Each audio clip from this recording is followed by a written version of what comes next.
Hey, magandang umaga po sa inyo lahat mga kapatid. Ito po ang kaibigan at partner, Brother Rex America. Muli po tayo nandito sa palatuntunan ng Panginoon dito po sa Take Over Holy Spirit Channel kung saan po ay ipinapahayag ang mabuting balita ng kaligtasan na kung saan ang Panginoon ay malapit ng bumalik. Sinasabi ng kanyang salita sa Mateo 4:4, hindi lamang sa tinapay nabubuhay ang tao, kundi sa mga salita ng mga nangunguhawi sa bibig ng Diyos. Kaya mga minamahal, tunay po na napakahalaga ng salita ng Diyos na kung saan po ang salita ng Diyos, wika nga ng Hebreo 4:12, ito'y buhay, mabisa, kagaya ng tabak na di kabilay talim, tumatago sa mga kasukasuan, sa mga buto, sa mga utak ng tao at nakakahuo na nalaman ang mga iniisip natin. Kaya mga kapatid, sa umaga po ito, alam ko po kayo ay nandyan at nais po namin na sabihin sa inyong lahat na ang salita ng Diyos ang ating pagsikapan na tumimok sa ating mga puso, isabuhay sapagkat ang salita po ng Diyos ang siyang pagkain ng ating kaluluwa. Kaya po huwag na huwag nating kaliligtaan na basahin, panilayan ang salita ng Diyos. Yan po ang isang paraan ng katagumpayan ng bawat Kristiyano.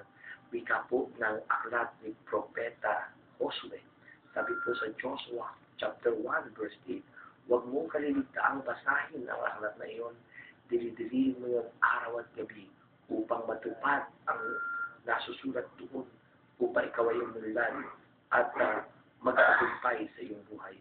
Mga kapatid, inaangkin po natin na ang tagumpay ay sumati na sapagkat alam po natin ang salita ng Diyos ay sumating puso, sila sa buhay araw-araw at yan ang kailangan natin. Kaya mga kapatid, ikaw na nakikinig throughout the world, through this channel, Take Over Holy Spirit Channel, kailangan ka ng Panginoon, kailangan mo ang salita ng Diyos sapagkat ang salita po ng Diyos, buhay, mabisa, kagaya ng taba. Kaya po, ang salita ng Diyos, lalo po natin sa buhay at pagnilayan, ito ang kailangan natin sa araw-araw sapagkat siya ay si Jesus.